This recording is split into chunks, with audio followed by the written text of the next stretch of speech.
ఈ CA inter, CA final స్టూడెంట్స్తో నేను బాగా అడ్మిషన్ టైంలో ఇంటరాక్ట్ అవుతుంటాను. నన్ను కలిసే వాళ్ళు ఉంటారు, పని కోసం కలిసే వాళ్ళు ఉంటారు, లేదా ఐసీ బ్యాచ్, సిఓ బ్యాచ్ అంటే నేనే సైన్ చేయాలి, దానికోసమైనా కలిసే వాళ్ళు ఉంటారు.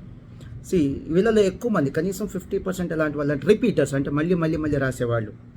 నేను అనలైజ్ చేసి నాకు అర్థమైంది ఏంటంటే, ఈ రిపీటర్స్లో మెజారిటీ ఏంటంటే చేస్తున్న తప్పు ఓన్ ప్రిపరేషన్ లేదా అన్‌స్ట్రక్చర్డ్ ప్రిపరేషన్. అంటే ఒక స్టడీ హాల్ లాంటి ప్లేసెస్కి వెళ్తారు, లేదా లైబ్రరీకి వెళ్ళి చదువుకుంటారు. నేను తప్పు పట్టట్లా.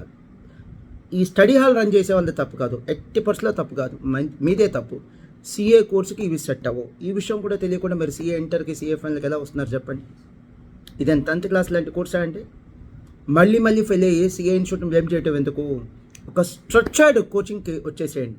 స్ట్రక్చర్డ్ కోచింగ్ అంటే ఏంటి? సపోజ్ మీరు స్టడీ అవర్ జాయిన్ అవ్వాలి, కోచింగ్ క్లాసెస్ అందించేటువంటి ఇన్స్టిట్యూషన్ ఇంకా బెటర్గా చేయగలరు. క్వశ్చన్ పేపర్స్ కానీ, అనాలిసిస్ కానీ, షెడ్యూల్ కానీ. అవునంటారా, కాదంటారా? All the best.